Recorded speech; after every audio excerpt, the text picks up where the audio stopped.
Hello guys, welcome back to Sideline Football. The Manchester Derby is here.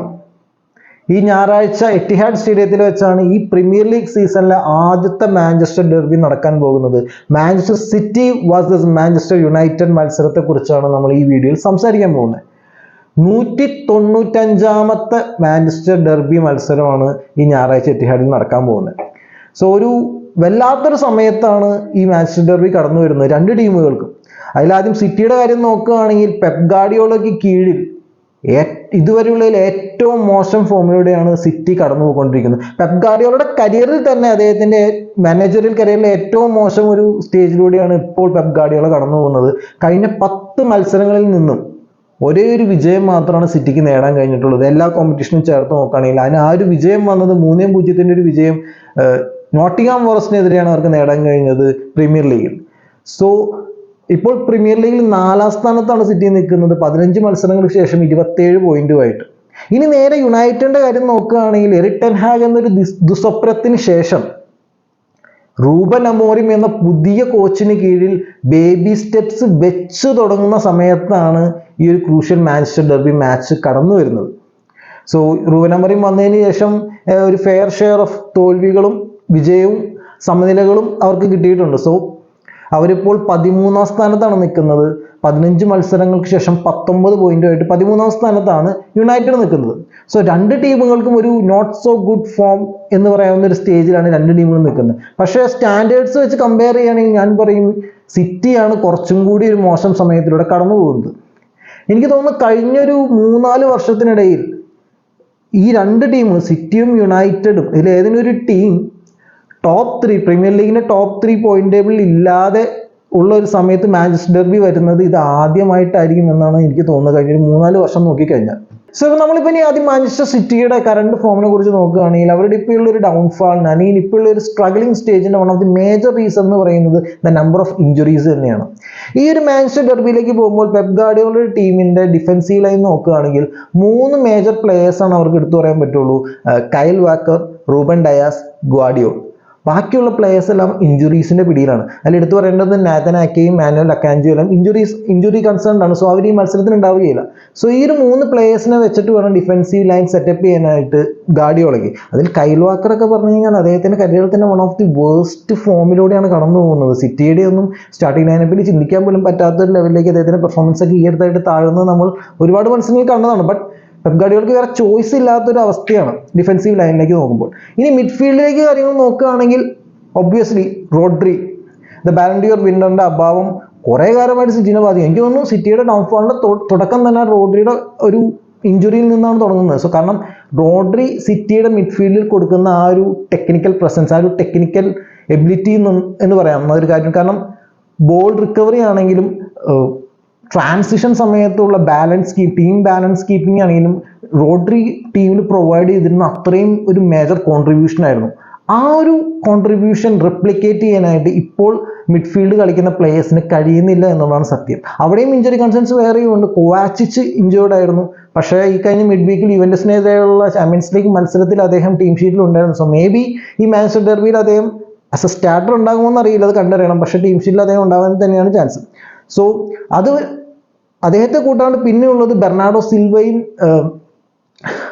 ഗുണ്ടോഗനുമാണുള്ളത്. പക്ഷേ ഈ 2 പ്ലേയേഴ്സിനും അവരുടെ പഴയ ഒരു ഫാസ്റ്റ് അജൈൽ ഗെയിം പുറത്തെടുക്കാൻ, ആ അജിലിറ്റി ഒന്നും പുറത്തെടുക്കാൻ അവർക്ക് കഴിയുന്നില്ല എന്നുള്ളതാണ്. സോ മിഡ്ഫീൽഡ് ബാറ്റിൽ യൂഷ്വലി സിറ്റി ഇപ്പോൾ ബീറ്റൺ ആവുന്ന ഒരു സാഹചര്യമാണ്. ഇനി അറ്റാക്കിന്റെ കാര്യത്തിലേക്ക് നോക്കുകയാണെങ്കിൽ ലോങ് ടൈം ഇഞ്ചുറി ഒക്കെ കഴിഞ്ഞ് വന്ന ഡെബ്രൂയിനെ അത്യാവശ്യം നന്നായിട്ട് ഫോമിലേക്ക് തിരിച്ചു വരുന്നുണ്ട്, ഏറെക്കുറെ തിരിച്ചെത്തുന്നുണ്ട് അദ്ദേഹം. ആൻഡ് സ്ട്രൈക്കിംഗ് പൊസിഷൻ ഹാലൻഡിന്റെ കാര്യം നോക്കുകയാണെങ്കിൽ സീസൺ തുടങ്ങിയപ്പോൾ ഒരു ഫയറി പെർഫോമൻസ് ഹാലൻഡിന്റെ ഭാഗത്ത് ഇപ്പോൾ കിട്ടുന്നില്ല. കുറച്ച് റസ്റ്റിയുള്ള പെർഫോമൻസ് ആണ് റീസെന്റ് ഹാലൻഡ് പ്രൊവൈഡ് ചെയ്യുന്നത്. സോ ഒരു ഓവറോൾ പാക്കേജ് ആയിട്ട് നോക്കി കഴിഞ്ഞാൽ സിറ്റിയുടെ ഡൗൺഫാളിന്റെ ഒരു മേജർ റീസൺസ് എന്ന് പറയുന്നത് ഇഞ്ചുറീസും അതേപോലെ മറ്റുള്ള പ്ലേയേഴ്സിന്റെ ഒരു മോശം ഫോം തന്നെയാണ്. അതിൽ ഇനി ഫിൽ ഫോർഡന്റെ കാര്യം പറയാനാണ്. ഇഞ്ചുറി കഴിഞ്ഞ് ടീം ഷീറ്റിൽ യുവന്റസ് ആയിട്ടുള്ള മിഡ് വീക്ക് ചാമ്പ്യൻസ് ലീഗ് ഫിക്സ്ചറിൽ അദ്ദേഹം ടീം ഷീറ്റിലുണ്ടായിരുന്നു. സോ മേ ബി ഒരു അറ്റാക്കിംഗ് ഓപ്ഷനായിട്ട് ഫിൽ ഫോർഡനും ഈ ഒരു മത്സരത്തിൽ മാഞ്ചസ്റ്റർ ഡെർബിയിലേക്ക് ഉണ്ടാവാം. എനിവേ ഈ ഒരു ഇത്രയും മോശം സാഹചര്യത്തിലൂടെ കടന്നു പോകുമ്പോഴും സിറ്റിക്ക് ഒരു എഡ്ജ് കൊടുക്കാൻ തോന്നുന്നത് പെപ് ഗാർഡിയോള എന്നുള്ള ടാക്ടീഷ്യനിലുള്ളൊരു വിശ്വാസമാണ്. കാരണം എന്തൊക്കെ പ്രശ്നമുണ്ടെങ്കിലും we know Pep Guardiola is a genius coach. So eventually അദ്ദേഹം ഒരു സൊല്യൂഷൻ കണ്ടെത്തും എന്നുള്ളൊരു വിശ്വാസമുണ്ട് അദ്ദേഹത്തിന്റെ മേൽ. ബോത്ത് മാൻ സിറ്റി ഫാൻസിനായാലും പ്രീമിയർ ലീഗ് ഫാൻസിനായാലും. ബട്ട് സ്റ്റിൽ ഇപ്പം ഈ കഴിഞ്ഞ 10 മത്സരത്തിനിടയിലും പെപ്പിന് അതിനൊരു സൊല്യൂഷൻ കണ്ടെത്താൻ കഴിഞ്ഞിട്ടില്ല എന്നുള്ളത് വളരെ സർപ്രൈസിങ് ആയിട്ടുള്ള കാര്യമാണ്. സോ മേ ബി മാഞ്ചസ്റ്റർ ഡെർബിയിലേക്ക് വരുമ്പോൾ, കാരണം അത്ര ക്രൂഷ്യലായിട്ടൊരു മത്സരമാണ് മാഞ്ചസ്റ്റർ ഡെർബി എന്ന് പറയുന്നത് ടീമിനും ഫാൻസിനും എല്ലാം. സോ മേ ബി പെപ് ഗാർഡിയോളയുടെ ഒരു സൊല്യൂഷൻ കണ്ടെത്താനുള്ള ഒരു ബെറ്റർ ഓപ്പർച്യൂണിറ്റി ആയിരിക്കും, അല്ലെങ്കിൽ ടീം കടന്നു പോകുന്ന ഒരു മേജർ സെറ്റ് ബാക്കിനൊരു അറുതി വരുത്താൻ, അല്ലെങ്കിൽ ഒരു പരിധി വരെ പിടിച്ചു നിർത്താൻ പറ്റുന്ന ഒരു വിക്ടറി ആയിരിക്കാം, വലിയൊരു സിനാരിയോ ആയിരിക്കാം മാഞ്ചസ്റ്റർ ഡെർബിയിലെ വിജയം എന്ന് പറയുന്നത്. സോ വളരെ ക്രൂഷ്യലായിട്ട് തന്നെയായിരിക്കും പെപ്പും സംഘവും ഈ ഒരു മത്സരത്തെ നേരിടുന്നത്. സോ പെപ് ഗാർഡിയോള എങ്ങനെയായിരിക്കും ഇവരുടെ ടീമിന്റെ ഇപ്പോഴുള്ള വീക്ക്നെസ്സസിന് ഒരു സൊല്യൂഷൻ കണ്ടെത്തുക എന്നുള്ളത് വളരെ ക്യൂരിയസ് ആയിട്ട് കാണേണ്ട ഒരു കാര്യമാണ്. ഇനി നേരെ മാഞ്ചസ്റ്റർ യുണൈറ്റഡിന്റെ കാര്യം നോക്കാം. പുതിയ കോച്ചായ റൂബൻ അമോറിമിന് കീഴിൽ മാഞ്ചസ്റ്റർ യുണൈറ്റഡ് ടീം സെറ്റാണോ എന്ന് ചോദിച്ചു കഴിഞ്ഞാൽ അല്ല എന്നുള്ളത് തന്നെയാണ് കറക്റ്റ് ആൻസർ. അതിന് ഏറ്റവും നല്ല എക്സാമ്പിളാണ് മിഡ് വീക്കിൽ യൂറോപ്പ ലീഗിൽ യുണൈറ്റഡിന്റെ വിക്ടർ പ്ലാസിനെതിരെയുള്ള മത്സരം.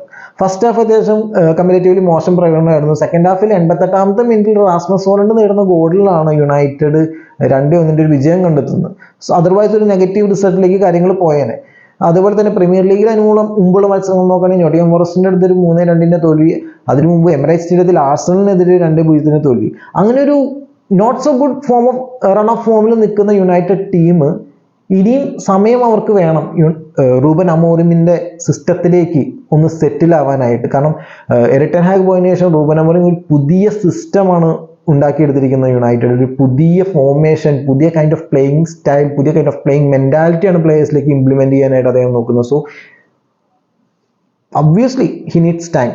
അതിന് ഈ ഒരു ഇത്ര വിരലെണ്ണാവുന്ന ആഴ്ചകൾ മതിയാവില്ല അദ്ദേഹത്തിന്റെ ആ ഒരു ഇംപ്രിന്റ് മാഞ്ചസ്റ്റർ യുണൈറ്റഡ് ടീമിന്റെ മേൽ കൊണ്ടുവരാനായിട്ട്. ബട്ട് റൂബൻ അമോറിമിനെ individually as a coach consider ചെയ്യുകയാണെങ്കിൽ, ആഴ്ചകൾക്ക് മുമ്പ് സ്പോർട്ടിംഗ് ലിസ്ബണിന്റെ കോച്ചായിരുന്ന റൂബൻ അമോറിം മാഞ്ചസ്റ്റർ സിറ്റിയെയും പെപ് ഗാർഡിയോളയെയും തോൽപ്പിച്ചതാണ് ചാമ്പ്യൻസ് ലീഗിൽ.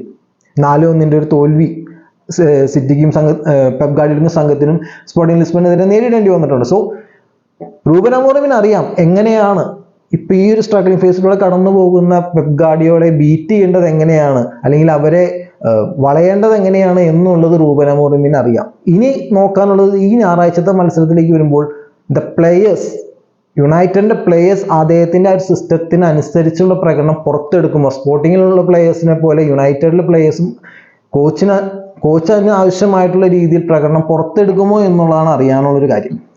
പക്ഷെ ഞാൻ പറയുകയാണെങ്കിൽ യുണൈറ്റഡിന്റെ മേലെ അമിതമായ ഒരു പ്രതീക്ഷയുടെ അമിതഭാരമില്ല എന്നുള്ളത് തന്നെയാണ്. കാരണം ഓൾറെഡി അമോറിമിന് കീഴിൽ ഒന്ന് സെറ്റിലായി വരുന്നതേ ഉള്ളൂ.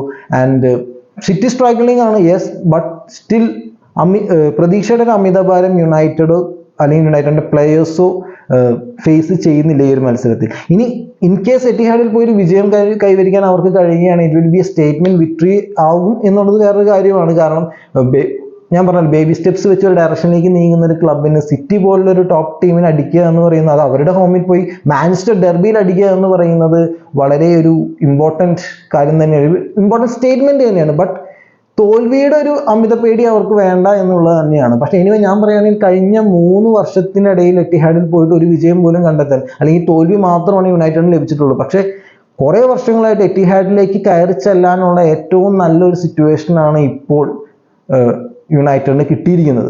സോ ഇനി അറിയാനുള്ള യുണൈറ്റഡിന്റെ പ്ലേയേഴ്സ് അത് എത്രത്തോളം അത് വിനിയോഗിക്കും എന്നുള്ളതാണ്. ഇനി യുണൈറ്റഡിൽ ഇഞ്ചുറി കൺസേൺസ് കാര്യമായിട്ട് സിറ്റിനെ വെച്ച് നോക്കുമ്പോൾ കാര്യമായിട്ടൊന്നും പറയാനില്ല. ലെഫ്റ്റ് ബാക്ക് ആയ ലൂക്ക് ഷോ ഓൾറെഡി ഇഞ്ചേർഡ് ആണ്, അത് എല്ലാവർക്കും അറിയാവുന്ന കാര്യമാണ്. ഇനി പിന്നെ പറയാനുള്ളത് വിക്ടർ ലിൻഡലോഫിന്റെ ഒരു അവൈലബിലിറ്റിയുടെ കാര്യമാണ് അറിയാനുള്ളത്. അതേപോലെ ജോണി വാൻസ് ഇഞ്ചേർഡ് ആണ്.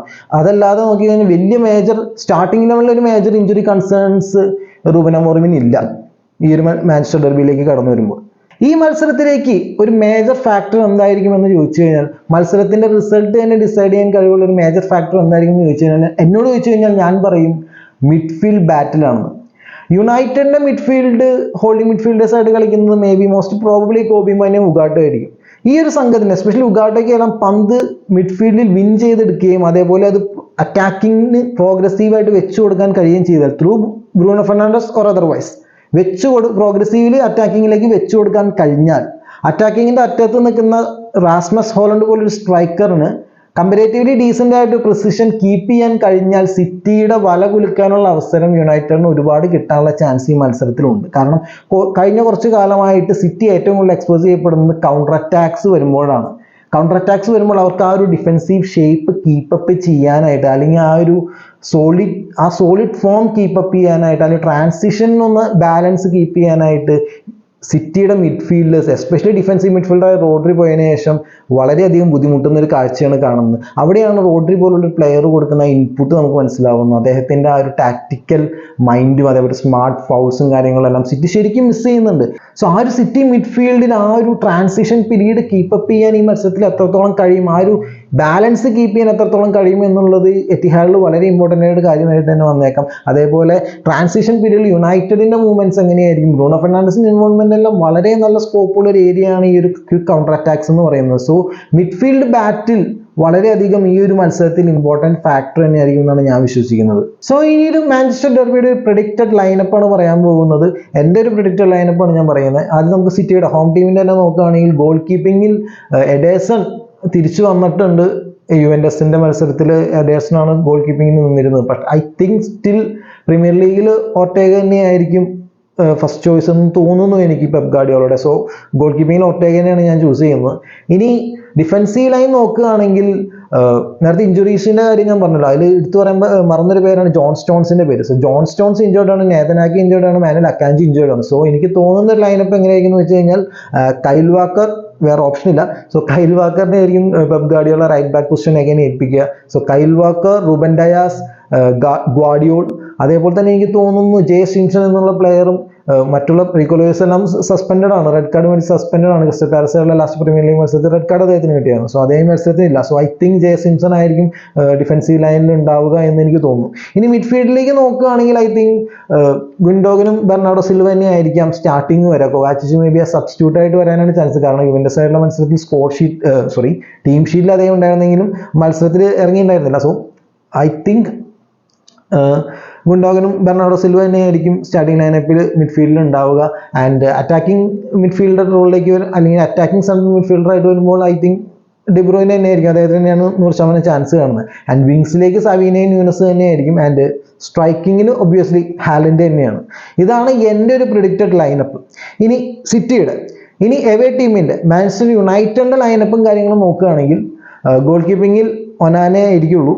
അദ്ദേഹത്തിൻ്റെ മിസ്റ്റേക്കിലാണ് വിക്ടർ പ്ലാൻസിനെതിരെയുള്ള മത്സരത്തിൽ ഫസ്റ്റ് ഗോൾ യുണൈറ്റഡിന് വഴങ്ങേണ്ടി വന്നത്. ബട്ട് എനിവേ ഒനാനെയാണ് അതിനുള്ള മേജർ ഒരു ഓപ്ഷൻ എന്ന് പറയുന്നത്. ഒനാനെ തന്നെയാണ് ഗോൾ കീപ്പിങ്ങിൻ്റെ നമ്പർ 1 ഓപ്ഷൻ. അത് തന്നെയാണ് യുണൈറ്റഡിൻ്റെ. സോ ഒനാനെ ആയിരിക്കും ഗോൾ കീപ്പിങ്ങിൽ വരിക. ഇനി ഡിഫൻസീവ് 3 ബാക്ക് 3യിലേക്ക് വരുമ്പോൾ ഐ തിങ്ക് ലെനിയോറയ്ക്ക് പകരം മസ്രോയ്ക്കാണ് കൂടുതൽ ചാൻസ് കാണുന്നത് റൈറ്റ് സെൻറ്റർ ബാക്ക് ആയിട്ട്. സെൻട്രൽ സെൻറ്റർ ബാക്ക് ആയിട്ട് ഡിലൈറ്റും ലെഫ്റ്റ് സെൻറ്റർ ബാക്ക് ആയിട്ട് ലിസാൻഡ്രോ മാർട്ടിനസിനെയാണ് ഞാൻ എക്സ്പെക്ട് ചെയ്യുന്നത്. ഹോൾഡിംഗ് മിഡ്ഫീൽഡേഴ്സ് ആയിട്ട് ഞാൻ കോബി മൈനേനെയും ഉഗാട്ടേനെയാണ് ഞാൻ നേരത്തെ പറഞ്ഞ പോലെ എക്സ്പെക്ട് ചെയ്യുന്നത്. ആൻഡ് ഉഗാട്ടയ്ക്ക് വളരെ ഇമ്പോർട്ടൻ്റ് ആയിട്ടൊരു റോൾ വരാൻ ചാൻസ് ഉള്ളൊരു മത്സരമാണത്. ആൻഡ് വിങ് ബാക്സ് ആയിട്ട് ഡാലോട്ടും അമഡേലും തന്നെയാണ് എക്സ്പെക്ട് ചെയ്യുന്നത്. ആൻഡ് അറ്റാക്കിംഗ് നമ്പർ 10 റോളിലേക്ക് ഒരു സ്പോട്ട് എന്തായാലും ബ്രൂണോ ഫെർണാണ്ടസിന് ഫിക്സ്ഡ് ആണ്. മറ്റൊരു റോളിലേക്ക്, മറ്റൊരു അറ്റാക്കിംഗ് നമ്പർ 10 സ്പോട്ടിലേക്ക് ഞാൻ എക്സ്പെക്ട് ചെയ്യുന്നത് ഗർനാച്ചോനെയാണ്. റാഷ്ഫോർഡിനേക്കാൾ ഉപരി എനിക്ക് തോന്നുന്നു ഗർനാച്ചോ ആയിരിക്കും ആ ഒരു പൊസിഷനിൽ വരാൻ ചാൻസ്. കാരണം റാഷ്ഫോർഡിനെ ജനുവരിയിൽ സെയിലിന് വെക്കാൻ പോകുന്നു എന്നുള്ള ന്യൂസൊക്കെ ഓൾറെഡി പുറത്തു വന്നതാണ്. സോ എനിക്ക് തോന്നുന്നു ഗർനാച്ചോയ്ക്കായിരിക്കും കൂടുതലും ഒരു പ്രയോറിറ്റി കിട്ടാൻ ചാൻസ് മറ്റൊരു നമ്പർ 10 അറ്റാക്കിംഗ് പൊസിഷനിലേക്ക്. ആൻഡ് സ്ട്രൈക്കറായിട്ട് എനിക്കൊന്ന് റാസ്മസ് ഹോളണ്ട് തന്നെയാണ് ഇപ്പോൾ യൂറോപ്പ ലീഗിൽ ആ ഒരു രക്ഷകൻ റോളിന് ശേഷം എന്തായാലും റാസ്മസ് ഹോളണ്ടിന് തന്നെയാണ് അറ്റാക്കിംഗ് നമ്പർ 9 പൊസിഷനിൽ സാധ്യത കാണുന്നത് സെർക്സിയേക്കാൾ ഉപരി. സോ ഇതാണ് എൻ്റെ മാഞ്ചസ്റ്റർ യുണൈറ്റഡിൻ്റെയും മാഞ്ചസ്റ്റർ സിറ്റിയുടെയും പ്രെഡിക്റ്റഡ് ലൈനപ്പ് എന്ന് പറയുന്നത്. ഇതിൽ എന്തൊക്കെ ചേഞ്ചസ് വരാം എന്നുള്ളത് നിങ്ങൾക്ക് ഒന്ന് താഴെ കമൻറ്റ് സെക്ഷനിൽ മെൻഷൻ ചെയ്യാൻ പറ്റുന്നതാണ്. സോ ഇനി നമ്മൾ പറയാൻ പോകുന്നത് മത്സരത്തിൻ്റെ പ്രഡിക്ഷനെ കുറിച്ചാണ്. കുറച്ച് കാലമായിട്ടുള്ള മാഞ്ചസ്റ്റർ ഡെർബികളിൽ വെച്ച് നോക്കുകയാണെങ്കിൽ വളരെ അൺപ്രഡിക്റ്റബിൾ ആയിട്ടുള്ള ഒരു ഡെർബിയാണിത്. 2 ടീമുകളും ഒരു അൺപ്രഡിക്റ്റബിൾ സ്റ്റേറ്റിൽ നിൽക്കുന്ന ഒരു സാഹചര്യമാണ്. സോ ബട്ട് ഐ തിങ്ക് സിറ്റിക്ക് ഞാൻ ചെറിയൊരു എഡ്ജ് കൊടുക്കും due to the Pep Guardiola factor. So I think ഒരു 2-1 in favour of Manchester City. So ആ 1 യുണൈറ്റഡിന് ഞാൻ കൊടുക്കുന്നതിൻ്റെ കാര്യം എന്ന് വെച്ച് കഴിഞ്ഞാൽ സിറ്റിയുടെ വല കുലുക്കാനുള്ള സാഹചര്യങ്ങൾ സിറ്റി തന്നെ യുണൈറ്റഡിന് ഒരുക്കി കൊടുക്കാനുള്ള സാധ്യതകളുണ്ട്. സോ അത് യുണൈറ്റഡ് എത്രത്തോളം മുതലാക്കും എന്നുള്ളത് ഫാക്ടറാണ്. ബട്ട് ഐ തിങ്ക് ഒരു ഗോളെങ്കിലും എത്തിഹാഡിൽ യുണൈറ്റഡ് അടിക്കാനുള്ള ഒരു സാധ്യത ഞാൻ കാണുന്നുണ്ട്. ആൻഡ് സിറ്റിയുടെ കാര്യം നോക്കുകയാണെങ്കിൽ സിറ്റി ഓവറോൾ നെഗറ്റീവ് റിസൾട്ട്സ് എല്ലാം നേടിയെങ്കിലും മത്സരത്തിന്റെ പല സ്റ്റേജുകളിലും കണ്ടിന്യൂസ് ആയിട്ടൊരു എന്താ പറയുക കണ്ടിന്യൂസ് ഗെയിം കളിക്കാനായിട്ട് ചില പാച്ചസ് ആയിട്ട് നോക്കിക്കഴിഞ്ഞാൽ ഒരു maybe 10 or 20 minutes continuous game കളിക്കാനായിട്ടും ആ ഒരു ഗെയിമിൽ നിന്നും സ്കോർ നേടാനായിട്ടും ഒക്കെ സിറ്റിക്ക് കഴിയാറുണ്ട്. സോ മേ ബി ആ ഒരു ഫാക്ടർ എത്തിഹാഡിൽ വർക്കൗട്ട് ആയേക്കാം എന്ന് ഞാൻ വിശ്വസിക്കുന്നു.